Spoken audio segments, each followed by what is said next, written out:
I had barely caught my breath after the long drive back from Chicago when I turned the key in the door, expecting nothing but the soft silence of home. My bag was still hanging from my shoulder, and I was already dreaming of a shower and collapsing into bed. The medical workshop had been intense, and I'd cut my trip short by a day to get a little extra rest before the chaos of Monday. But as soon as I stepped inside, my world shifted. Voices, laughter, the unmistakable aroma of homemade food that didn't belong in my kitchen. My brows knitted as I looked around. Shoes were scattered near the entrance, far too many for just me or even a couple of visitors. I froze for a second. Was there a party? A gathering I had forgotten? No. I would have remembered. I always remembered. Then I saw it. A massive banner hung crookedly across the living room archway in gold and maroon lettering. Family means forever. It hit me like a punch to the chest. Before I could even process the words, familiar faces turned toward me. Aunts, uncles, cousins, people I hadn't seen in months, some in years. They looked up with warm, wide smiles, clearly thrilled. Some clapped. Someone yelled out, "There she is." I stood there, still in my coat, still gripping the handle of my overnight bag, heart pounding with confusion. My mother came rushing over, arms stretched wide, as if this was some surprise celebration. I blinked at her, stunned, and she just laughed like this was all so wonderfully planned. "It's just a little get-together," she said, eyes sparkling. "We wanted to remind ourselves what matters most." I glanced around the room, trying to hide the tightening in my chest. Remind ourselves? I had just driven 4 hours, craving solitude. Instead, I had walked into what felt like a stage play of togetherness, one I hadn't been cast in. The irony clung to me like static. I had escaped early, thinking I was gaining control over my weekend, my time. But now, standing in my own house full of people I hadn't invited, I felt like a guest. No one noticed the tension behind my smile as I stepped further in. The banner fluttered lightly in the breeze from the ceiling fan. Family means forever. I wasn't sure if that felt comforting or like a sentence. From the outside, it probably looked like I had it all together. A stable career, a solid education, a house with my name on the deed. But the roots of my life were far more complicated than the surface ever let on. I had spent most of the past 10 years immersed in medical research, chasing breakthroughs in cancer treatments that felt both urgent and personal.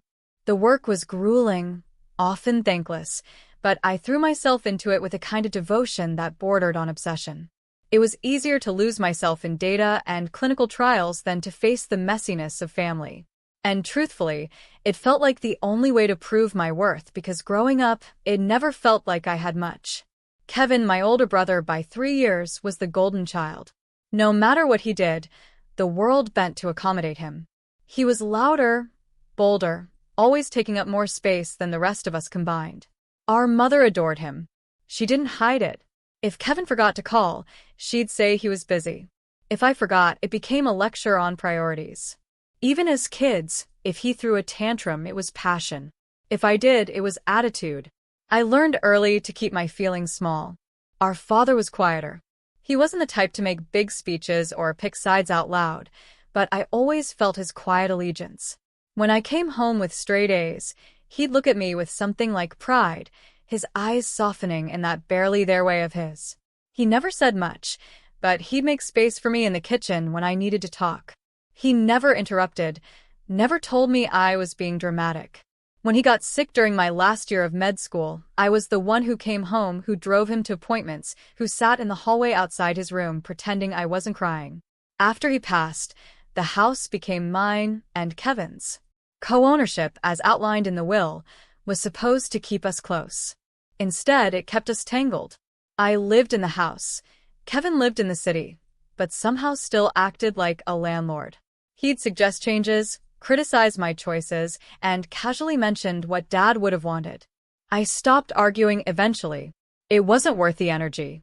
My mother, for her part, treated the house like a monument to her loss.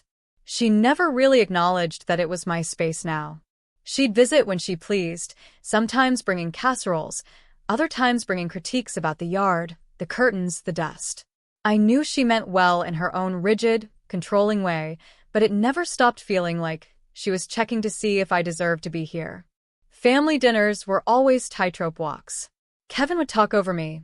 Our mother would laugh too loudly at his jokes, and I'd smile with my jaw clenched.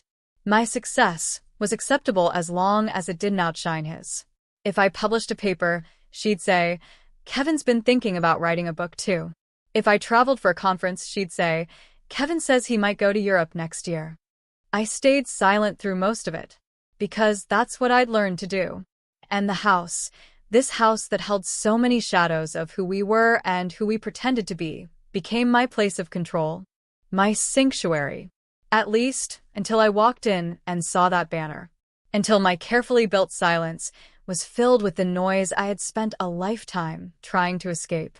I hadn't even made it past the living room before someone I didn't recognize handed me a paper plate full of food and called me Renee. I corrected them, but they just laughed like it didn't matter. People were everywhere, on the couch, on the stairs, even cross-legged on the floor with cups of punch balanced on their knees. It took less than 10 seconds to realize this wasn't just a casual drop-in. This was a full-scale family reunion. In my house.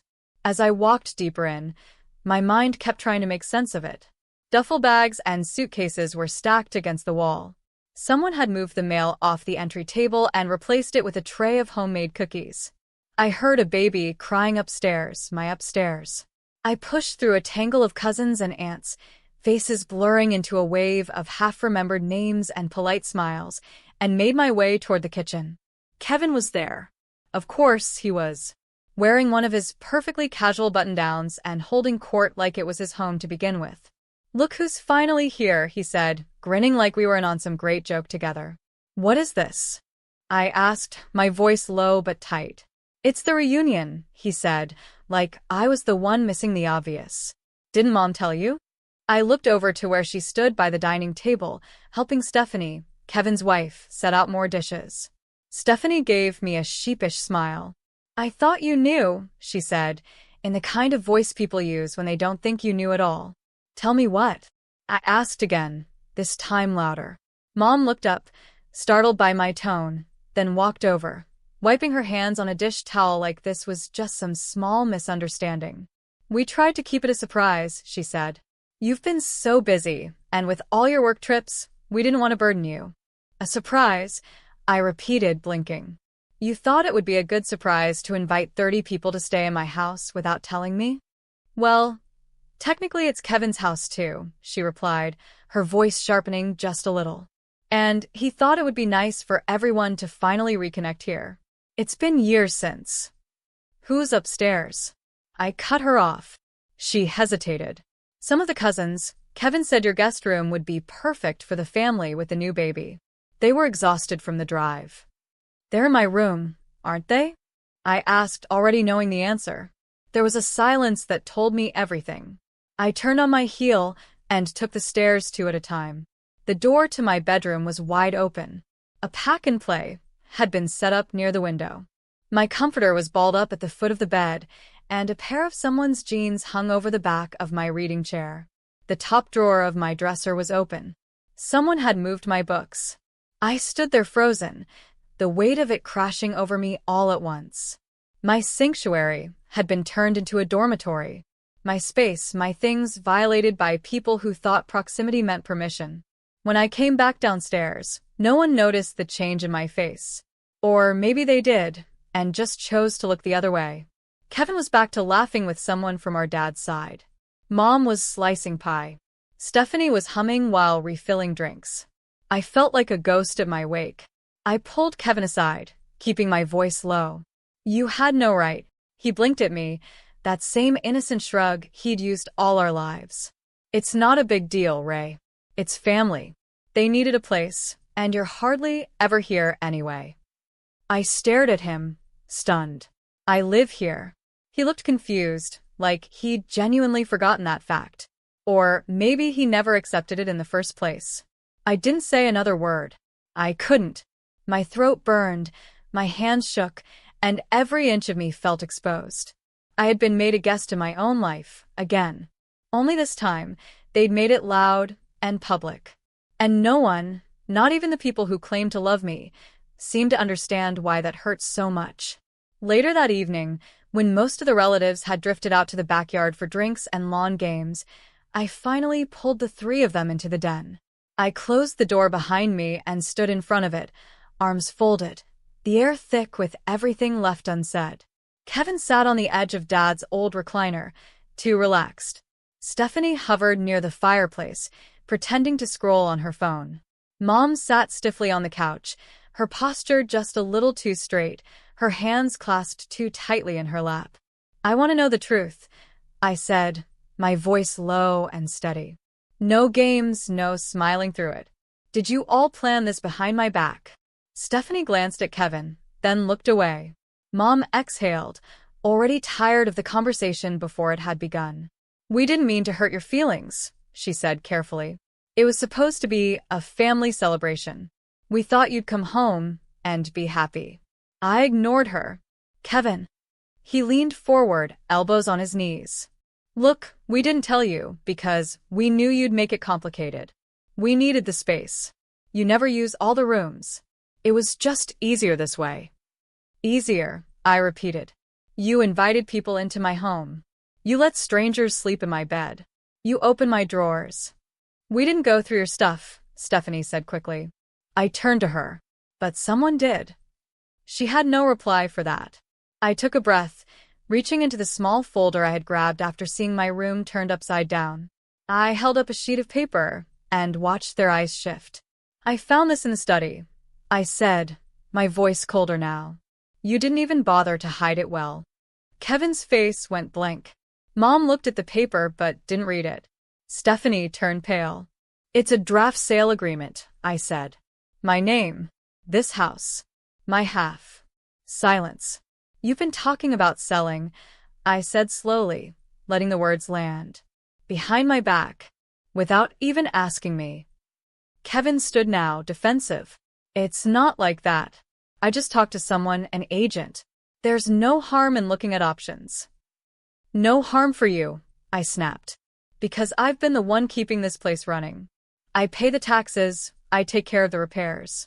You swoop in once a year and act like a co-owner, but the truth is you want me out." "It's not personal," Stephanie said quietly, but it was already too late for soft words. "Yes, it is," I said. "It always has been." Mom stood now too, her voice rising. "Rachel, you're overreacting. This house is full of memories. Kevin just thinks it's time to let go." I stared at her, stunned. "You mean he thinks it's time? Not me. You didn't even ask me how I felt." Mom flinched, but said nothing. I looked at all three of them, suddenly seeing it clearly. The reunion, the sudden warmth, the banner, it was never about bringing us closer. It was a farewell. A strategy. Get the family in, stir up nostalgia, and remind everyone who Kevin is. Make me feel like an outsider. Push just enough so that when the suggestion came, selling wouldn't seem so outrageous. Only they had underestimated just how much I had endured to keep this place standing. They didn't know how deeply the roots ran, not in wooden walls, but in everything I had built here alone. I folded the paper in half and slipped it into my pocket. "I'm not selling," I said. "And you don't get to make that decision for me." And with that, I left the room. Not angry, just done. I packed a small bag in silence while the house buzzed downstairs with the sounds of a barbecue someone had decided to light up. Laughter spilled in through the floorboards, the kind that echoed with nostalgia and shallow warmth. I didn't say goodbye. I didn't owe anyone that. I slipped out the side door, drove 3 blocks, and checked into a modest hotel off the interstate. The front desk clerk didn't ask questions. The room smelled faintly of lemon cleaner, and the bedspread was generic, but it was mine. For the first time in days, I breathed. The first call I made was to my attorney. I didn't launch into emotion. I stuck to facts. I explained the situation, the surprise gathering, the documents I'd found, and the way Kevin had handled everything. He didn't sound surprised. He said we'd need to review the terms of the will again, the exact ownership split, and the responsibilities each of us held. Then he asked if I had started documenting. By morning, I had. I took photos of the altered rooms, recorded voice memos of what was said in the den, scanned the sale draft, and listed names of everyone who stayed in the house without my knowledge. It felt cold, even a little calculated, but I'd learned long ago that boundaries weren't built on kindness in my family. They were built on records. Later that afternoon, I stared at my laptop screen, scrolling through my inbox, mostly out of habit. That's when I saw it. An email from a lab in Zurich. A team I'd met briefly at a cancer research conference had followed my work since then. They were offering me a lead position on a new project, one that could fundamentally shift how targeted therapies interact with rare tumors. A 3-year contract. Fully funded. Relocation support. My first instinct was to hesitate. The house, the fight with Kevin, the weight of my father's memory, it all felt too close, too tangled. But then I thought of how easy it had been for them to decide I didn't belong. How quickly they had written me out, reshaped the narrative, and handed out plates of food in my living room like I was just another name on the guest list. Maybe they had given me something after all, a reason to walk away. That night I made 2 lists. One for staying. One for leaving. Staying meant fighting Kevin in court. Digging in. Winning on principle. But it also meant being constantly dragged back into the past, into a house that had turned from shelter to battleground. Leaving meant letting go. Maybe not my claim, not legally, but emotionally. It meant stepping into a future I chose, not one I inherited. The second list was longer. I closed my laptop slowly and sat back against the stiff hotel pillows, feeling strangely calm. For years, I had worked to prove I belonged in my family, in my field, in that house. And now, I don't need to. They had shown me exactly who they were. And in the process, they reminded me who I had become. By morning, I had replied to Zurich with a simple sentence. I'm interested. Let's discuss next steps. It didn't feel like surrender. It felt like freedom. Back at the hotel, I scheduled a second call with my attorney and outlined exactly what I wanted: clear boundaries, legal protections, and a plan to take control of the house without being physically trapped by it. I wasn't going to be caught off guard again, not by Kevin, not by my mother, and certainly not by nostalgia. We drafted a formal notice for Kevin, stating that no part of the property could be used without written consent. I signed documents to establish a property management agreement, giving a local firm authority to handle inspections, maintenance, and eventually tenants. If they wanted space in that house, they'd need a lease like anyone else. No more assumptions. No more backdoors. My attorney also filed a cease and desist letter for unauthorized use of private property, written with calm professionalism. It wasn't personal, but it was precise. Kevin would see that I wasn't bluffing. Meanwhile, I met with the property management company and walked them through the home's layout. I gave them detailed notes: which furniture would stay, what utilities were active, and what needed repair. They were efficient and unfazed. They had seen it all before. By the time we finished, I had a timeline in place. Within 2 months, the house would be prepped for rental, long-term tenants only. Background checks required. No family exceptions. When the first email from Kevin arrived, it was all charm. We probably overstepped, but don't you think you're taking this too far? It was just one weekend. I didn't respond. My attorney did, with a short note reminding him of the co-ownership terms and requesting that he refrain from informal communication. All correspondence would now go through official channels. That's when the guilt started. Mom left a voicemail the next morning. Her voice trembled with that practiced mixture of concern and disapproval. Rachel, honey, I don't know what happened to you. This isn't how family behaves. Your father would have been heartbroken to see us fighting like this. I listened, then deleted it. 2 days later, another message. I understand you're busy, but Kevin and Stephanie are hurt. They were trying to do something good. We all make mistakes. Isn't there room for forgiveness? There was forgiveness. But forgiveness didn't mean forgetting. And it didn't mean opening the door again for the same betrayal. I responded with a brief, polite message. I've made arrangements to manage the property according to the legal agreement. Please direct any questions through the property management team or legal counsel. I won't be discussing this personally going forward. It was the kind of boundary that would have terrified me years ago. Cold, impersonal, firm. But now it felt necessary. I didn't owe them emotional explanations anymore. Kevin tried again, texting late at night. Really? You're turning our home into a rental? What's the point of any of this? I didn't answer. Instead, I finalized a lease template with the management company and booked a one-way flight to Zurich. The house was no longer my burden to carry, but it was still my asset, and I would treat it like one. For the first time, I wasn't reacting to my family. I was simply making decisions based on my own life. No defending, no apologizing. And as the responses from Kevin and my mother became more frantic, more emotional, I found myself growing calmer. They were finally feeling what I had felt for years, powerless. And that, more than anything, told me I had done the right thing. The acceptance letter to Zurich was short, direct, and strangely easy to write.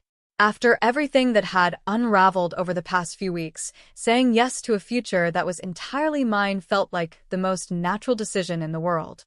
I signed the employment contract, scanned it, and hit send. Just like that, I had a job in Geneva, a furnished apartment waiting, and a team eager to bring me on board. The legal side took a bit longer, but the results were just as decisive. Kevin tried to negotiate. He offered to buy out my share of the house, but his offer was low, almost insulting, and based more on sentiment than market value. My attorney responded without hesitation.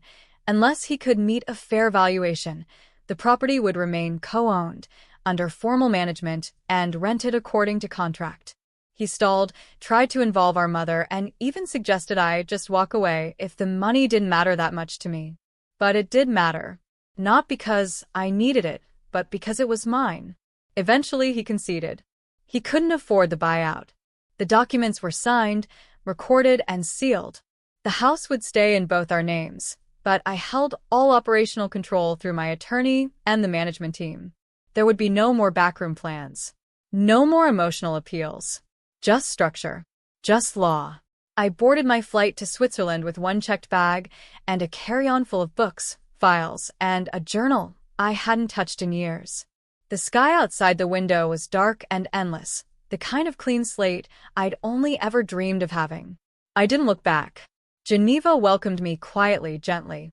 The apartment was small but efficient, the kind of place built for focus and calm. My new colleagues met me with warmth and curiosity, treating my experience with respect, not skepticism. There were no whispers, no comparisons to a louder sibling. Just the work, and the joy of doing it well. Within a month, I was leading my first team meeting, reviewing molecular responses to a new class of immunotherapies. The lab was bright, the days long, and I felt present in a way I hadn't for years. People listened when I spoke. They asked thoughtful questions. No one interrupted to offer a better story.